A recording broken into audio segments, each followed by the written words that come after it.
اعوذ باللہ من الشیطان الرجیم بسم اللہ الرحمن الرحیم۔ اللہ تبارک و تعالیٰ کے نام سے شروع جو بڑا مہربان اور نہایت رحم کرنے والا ہے۔ پیارے دوستو، ہندو یہ دعویٰ کرتے ہوئے نظر آتے ہیں کہ ان کا دھرم دنیا کا سب سے پہلا دھرم اور قدیم مذہب ہے۔ آج کی اس ویڈیو میں ہم جانیں گے کہ اس بات کے اندر کتنی سچائی ہے اور حقیقی طور پر دنیا کا سب سے پہلا دھرم یا مذہب کون سا ہے، اسلام یا ہندو دھرم۔ اور یہ بھی آپ کو بتائیں گے کہ ہندو کس نبی کی امت ہیں، اس دنیا میں ہندو دھرم اور بت پرستی کی ابتدا کیسے ہوئی اور یہ ہندو دھرم کیسے وجود میں آیا، اور اس کائنات کی تخلیق سے لے کر آج تک کتنے انبیاء کرام کو ہندوؤں کی طرف مبعوث فرمایا گیا، اور آج کے دور کے ہندو حقیقی طور پر کس نبی کی امت ہیں، اور ہندوؤں کے حقیقی پیشوا کلکی اوتار سے کون سے نبی مراد ہیں، اور کیا ہندو بھی جنت میں جائیں گے۔ پیارے دوستو، ان تمام تر سوالات کے جوابات قرآن و حدیث کی روشنی میں آج کی اس ویڈیو میں ہم آپ کو بتائیں گے، اور ہم امید کرتے ہیں کہ آج کی اس ویڈیو کو مکمل دیکھنے کے بعد آپ کو مکمل طور پر اس بات کا علم ہو جائے گا کہ دنیا کا سب سے بڑا اور پہلا مذہب یا دھرم کون سا ہے۔ پیارے دوستو، جب اللہ تبارک و تعالیٰ نے سب سے پہلے اس زمین کو تخلیق فرمایا اور اس زمین پر جس انسان کو بھیجا ان کا نام حضرت آدم علیہ السلام ہے۔ حضرت آدم علیہ السلام اللہ تبارک و تعالیٰ کے برگزیدہ نبی اور سچے مسلمان ہیں۔ اس طرح اس زمین پر قدم رکھنے والا پہلا انسان مسلمان ہوا، اور پھر اللہ تبارک و تعالیٰ نے حضرت آدم علیہ السلام اور اماں حوا رضی اللہ تعالی عنہا سے تمام انسانوں کو پیدا کیا۔ حضرت آدم علیہ السلام کے بعد جو دوسرے نبی اس دنیا کے اندر جلوہ گر ہوئے وہ حضرت آدم علیہ السلام کی اولاد میں سے حضرت شیس علیہ السلام ہیں۔ ان کو بھی اللہ تبارک و تعالیٰ نے نبوت اور اسلام سے سرفراز فرمایا تھا۔ پیارے دوستو، آپ کو بتاتے چلیں کہ حضرت شیس علیہ السلام کے دور سے ہی کفر و شرک کی ابتدا ہو چکی تھی، لیکن باقاعدہ طور پر بت پرستی کا آغاز نہیں ہوا تھا۔ حضرت شیس علیہ السلام کے بعد اللہ تبارک و تعالیٰ نے حضرت ادریس علیہ السلام کو نبوت عطا فرمائی۔ حضرت ادریس علیہ السلام کا زمانہ وہ زمانہ تھا جس کے اندر باقاعدہ طور پر بتوں کو بنایا گیا اور بت پرستی کا آغاز کیا گیا۔ پیارے دوستو، اب سوال یہ پیدا ہوتا ہے کہ جب دنیا کی ابتدا ہی اسلام سے ہوئی تو پھر آخر کار بتوں کو کس نے بنایا اور بت پرستی کا آغاز کس نے شروع کیا۔ اس کے بارے میں روایات میں آتا ہے کہ حضرت ادریس علیہ السلام کی اولاد میں سے چند لوگ ایسے تھے جو اللہ تبارک و تعالیٰ کا بہت زیادہ قرب رکھتے تھے، اور وہ اللہ تبارک و تعالیٰ کے برگزیدہ بندے اور ولی تھے جن کے پاس لوگ بہت شوق اور محبت سے آیا کرتے اور اللہ تبارک و تعالیٰ کی عبادت اور ذکر و اذکار میں مشغول رہا کرتے تھے۔ جب لوگ ان اولیاء کرام کے ساتھ بیٹھ کر اللہ تبارک و تعالیٰ کی عبادت کرتے تو ان کو عبادت کے اندر بہت زیادہ سکون اور لذت محسوس ہوتی، اور اللہ تبارک و تعالیٰ کی رحمتیں ان پر نازل ہوتی۔ یہ اللہ تبارک و تعالیٰ کے نیک بندے جن کی تعداد تقریباً 5 بتائی جاتی ہے، جن کا نام ود، سوا، یغوث، یعوق اور نصر تھا۔ جب تک یہ لوگ زندہ تھے تو لوگ ان کے پاس آتے اور اللہ تبارک و تعالیٰ کی عبادت میں بہت زیادہ مشغول رہتے۔ جب یہ لوگ دنیا سے چلے گئے تو لوگوں کی عبادت میں کمی آنا شروع ہو گئی اور لوگ اللہ تبارک و تعالیٰ کے راستے سے دور ہونے لگے۔ ان کے پاس بیٹھنے والے لوگ عبادت سے دور ہونے لگے اور ہر وقت ان کے غم میں مبتلا رہنے لگے، اور ایک دوسرے سے یہ شکایت کرنے لگے کہ ان نیک بندوں کے دور میں عبادت میں جو لذت حاصل ہوتی تھی اب وہ لذت ہمیں حاصل نہیں ہوتی۔ اس طرح شیطان نے جب ان لوگوں کے ایمان کی کمزوری کو دیکھا تو شیطان نے موقع غنیمت جان کر ان پر کڑا وار کر دیا۔ ایک دن شیطان ایک بوڑھے کی شکل میں ان کے پاس آیا اور ان لوگوں سے کہنے لگا کہ اگر تم لوگ چاہتے ہو کہ تم لوگوں کو عبادت کے اندر اسی طرح لذت حاصل ہونے لگے اور ان مرنے والے لوگوں کی کمی بھی محسوس نہ ہو تو میں تم لوگوں کو ایک ایسا راستہ بتاتا ہوں جس سے ان لوگوں کی کمی بھی محسوس نہیں ہوگی اور عبادت کے اندر لذت بھی اسی طرح حاصل ہوگی۔ چنانچہ اس طرح شیطان نے ان لوگوں کو یہ مشورہ دیا کہ ان مرنے والے لوگوں کے بت بنائے جائیں اور ان پر ان کے لباس ڈال دیے جائیں اور ان کو اپنی عبادت گاہوں میں رکھ دیا جائے اور ان کے سامنے کھڑا ہو کر اللہ تبارک و تعالیٰ کی عبادت کی جائے۔ اس طرح عبادت کرنے سے ان لوگوں کی کمی بھی محسوس نہیں ہوگی اور اللہ تبارک و تعالیٰ کی عبادت کرنے میں لذت بھی حاصل ہوگی۔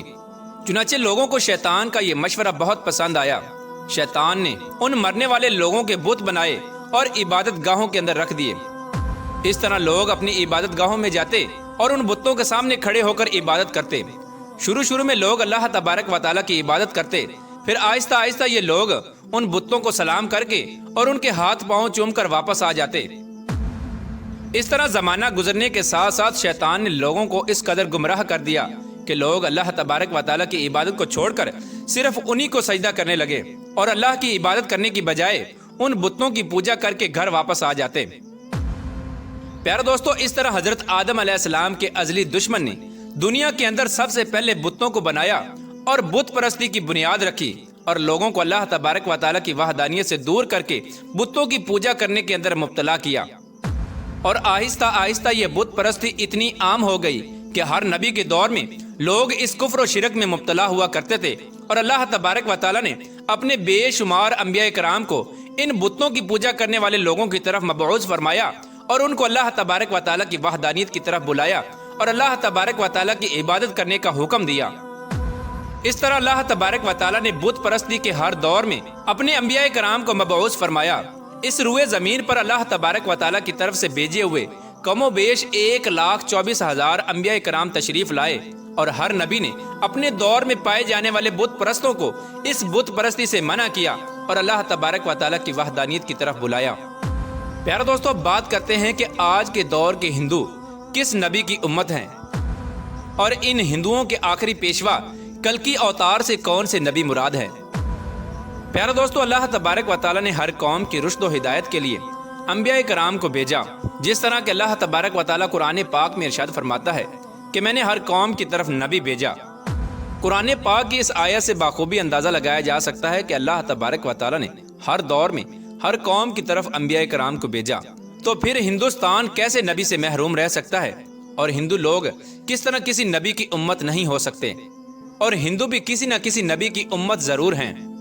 جیسا کہ ہندوؤں کی مشہور مذہبی کتابوں میں ایک خالق و مالک اور جنت دوزخ اور آخرت کا تصور موجود ہے، اس کے علاوہ حضرت محمد مصطفیٰ صلی اللہ تعالی علیہ وآلہ وسلم کے بارے میں واضح طور پر پیش گوئیاں موجود ہیں۔ سنسکرت اور ہندو مذہب کے مایا ناز پروفیسر، جو کہ بھارت کی ایک مشہور یونیورسٹی میں پروفیسر کی خدمت سر انجام دے رہے ہیں، انہوں نے ایک کتاب تحریر کی ہے جس کا نام کلکی اوتار اور حضرت محمد صاحب صلی اللہ تعالی علیہ وآلہ وسلم رکھا ہے۔ اس کتاب کی تحریر کے بعد پورے بھارت کے اندر تہلکہ مچ چکا ہے، اور اس کتاب کا کئی زبانوں میں ترجمہ بھی کیا جا چکا ہے، جبکہ ہندوؤں کے بڑے بڑے پنڈت بھی اس کتاب کو جھوٹا ثابت نہیں کر سکے۔ اس کتاب کے اندر اس پروفیسر نے ان تمام تر پیش گوئیوں کو یکجا کر دیا جو کہ ہندوؤں کی مقدس کتابوں میں اللہ تبارک و تعالیٰ کے آخری نبی حضرت محمد مصطفیٰ صلی اللہ تعالی علیہ وآلہ وسلم کے بارے میں لکھی ہوئی تھیں۔ پیارے دوستو، آپ کو بتاتے چلیں کہ ہندوؤں کا یہ عقیدہ ہے کہ برائیوں کے خاتمے کے لیے 10 اوتار یعنی پیغمبروں نے اس دنیا میں آنا ہے، جن میں سے 9 اوتار یعنی پیغمبر پچھلے 3 یگ یعنی ادوار میں آ چکے ہیں، اور اب آخری دور میں یعنی کل یگ میں کلکی اوتار یعنی آخری نبی نے آنا ہے۔ جبکہ ہندوؤں کا یہ عقیدہ ہے کہ جس دور کے اندر اس کلکی اوتار نے آنا ہے وہ کئی ہزار سال پہلے شروع ہو چکا ہے، اور دنیا کے تباہ ہونے تک یہی کل یگ یعنی دور رہے گا۔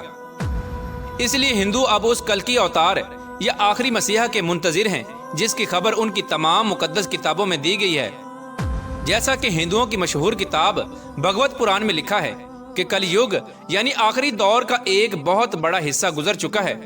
یہی وہ دور ہے جس دور میں بھگوان نے آخری اور طاقتور اوتار بھیجنا ہے۔ پیار دوستو، آپ کو بتاتے چلیں کہ پیغمبر اور اوتار 2 الگ الگ الفاظ ہیں، لیکن ان کے معنی ایک ہی ہیں، جس کا تصور ہندو مذہب میں موجود ہے۔ بھگوت پران کے اشلوک میں کلکی اوتار یعنی آخری پیغمبر کی جائے پیدائش، خاندان اور والدین کے بارے میں کچھ یوں لکھا ہے کہ وہ کلکی اوتار وشنو یش یعنی عبداللہ کے گھر، شمبل یعنی مقام امن یا مکہ کے بڑے پروت خاندان میں پیدا ہوں گے۔ پیار دوستو، ہندوؤں کی کتاب میں لکھی اس پیش گوئی کے مطابق کلکی اوتار یعنی آخری نبی جہاں پر پیدا ہوں گے اس کا نام شمبل ہوگا۔ ہندوؤں کے مشہور ڈاکٹر وحد پرکاش اپنی کتاب میں لکھتے ہیں کہ شمبل کے 3 معنی ہیں۔ پہلا یہ کہ شمبل اس مقام کو کہتے ہیں جو امن کی جگہ ہو، اور دوسرا یہ کہ شمبل سے مراد وہ مقام جو پانی کے قریب ہو، اور تیسرا یہ کہ ایسا مقام جس کی طرف لوگ کھینچے چلے آئیں۔ پیارے دوستو، اگر ان معنی پر غور کیا جائے تو یہ سب جانتے ہیں کہ مکہ کے علاوہ کوئی ایسا مقام نہیں جہاں پر اتنی تعداد میں لوگ جمع ہوتے ہیں، اور ہندوؤں کی اس کتاب میں تحریر دوسری پیش گوئی کہ وہ کلکی اوتار اس شہر کے بڑے مشہور خاندان میں پیدا ہوں گے، تو اس بات کے اندر کوئی شک نہیں کہ حضرت محمد مصطفیٰ صلی اللہ تعالی علیہ وآلہ وسلم کے دادا جناب عبد المطلب قریش مکہ کے سردار اور بیت اللہ کے متولی تھے۔ اور اس کتاب میں کلکی اوتار کے والد کے نام کے بارے میں جو پیش گوئی کی گئی ہے کہ اس کا نام وشنو یش ہوگا۔ وشنو یش کی تعریف ہندوؤں کی مقدس کتاب رگ وید میں اس طرح بیان کی گئی ہے، وشنو سے مراد خدا کا نام ہے اور یش کا معنی بندہ یا غلام ہے، یعنی وشنو یش کا مطلب ہوگا اللہ کا بندہ، جبکہ حضرت محمد مصطفیٰ صلی اللہ تعالی علیہ وآلہ وسلم کے والد محترم کا نام عبداللہ تھا، یعنی اللہ کا بندہ۔ اور ہندوؤں کی کتاب کلکی پران میں یہ پیش گوئی بھی تحریر کی گئی ہے کہ اس آنے والے آخری کلکی اوتار کی والدہ کا نام سومتی ہوگا۔ پیارے دوستو، سنسکرت میں سومتی کے معنی امن یا امن والی کے ہیں، جبکہ حضرت محمد مصطفیٰ صلی اللہ تعالی علیہ وآلہ وسلم کی والدہ محترمہ کا نام آمنہ یعنی امن والی ہے۔ اس طرح ہندوؤں کی مقدس کتاب کے اندر ایسی بہت ساری پیش گوئیاں لکھی ہوئی ہیں جو تمام تر خصوصیات حضرت محمد مصطفیٰ صلی اللہ تعالی علیہ وآلہ وسلم کی ذات اقدس میں پائی جاتی ہیں، اور جس سے یہ بات واضح طور پر ثابت ہو جاتی ہے کہ جس اوتار کا ہندو انتظار کر رہے ہیں وہ حضرت محمد مصطفیٰ صلی اللہ تعالی علیہ وآلہ وسلم کی ذات ہے، جو کہ اس دنیا کے اندر جلوہ گر ہو چکی ہے۔ اور حضور صلی اللہ تعالی علیہ وآلہ وسلم کی تشریف آوری کے بعد قیامت تک جتنے بھی لوگ آئیں گے وہ تمام کے تمام حضرت محمد مصطفیٰ صلی اللہ تعالی علیہ وآلہ وسلم کی امت میں شامل ہوں گے، اور آج کے دور کے ہندو بھی حضرت محمد مصطفیٰ صلی اللہ تعالی علیہ وآلہ وسلم کی امت ہی ہیں۔ اب قیامت تک آنے والا ہر انسان جو بھی حضرت محمد مصطفیٰ صلی اللہ تعالی علیہ وآلہ وسلم پر ایمان لے آئے گا وہ مسلمان قرار پائے گا، اور جو ایمان نہ لائے گا وہ کافر قرار پائے گا، لیکن وہ حضور صلی اللہ تعالی علیہ وآلہ وسلم کی امت میں شامل ہی ہوگا، اور قیامت کے دن اس کو حضور صلی اللہ تعالی علیہ وآلہ وسلم کی امت میں ہی اٹھایا جائے گا۔ پیارے دوستو، اب بات کرتے ہیں کہ کیا ہندو بھی جنت میں جائیں گے یا نہیں۔ پیارے دوستو، جنت میں داخل ہونے کا معیار ایمان کو رکھا گیا ہے، جو لوگ ایمان لے کر آئیں گے وہی جنت میں جائیں گے، اور جو ایمان نہ لائیں گے وہ جہنم میں جائیں گے۔ جب حضور پاک صلی اللہ تعالی علیہ وآلہ وسلم اس دنیا کے اندر جلوہ گر ہوئے تو حضور صلی اللہ تعالی علیہ وآلہ وسلم نے اللہ تبارک و تعالیٰ کے حکم کے مطابق اللہ تبارک و تعالیٰ کا یہ پیغام تمام دنیا تک پہنچا دیا کہ اللہ تبارک و تعالیٰ ایک ہے، اس کے علاوہ کوئی عبادت کے لائق نہیں، اور بے شک میں اللہ تبارک و تعالیٰ کا سچا نبی ہوں۔ جو بھی حضور صلی اللہ تعالی علیہ وآلہ وسلم پر ایمان لے کر آئے گا اور اللہ تبارک و تعالیٰ کی وحدانیت پر ایمان لائے گا وہ جنت کا مستحق قرار پائے گا، اور جو اللہ تبارک و تعالیٰ کی وحدانیت کو ٹھکرا دے گا اور حضور صلی اللہ تعالی علیہ وآلہ وسلم کی ذات اقدس کو آخری نبی تسلیم نہیں کرے گا وہ ہمیشہ ہمیشہ کے لیے جہنم کا ایندھن بن جائے گا۔ اللہ تبارک و تعالیٰ سے دعا ہے کہ حضور پاک صلی اللہ تعالی علیہ وآلہ وسلم کے بتائے ہوئے راستے پر چلنے کی توفیق عطا فرمائے اور ان کی محبت کے اندر جینا مرنا نصیب فرمائے۔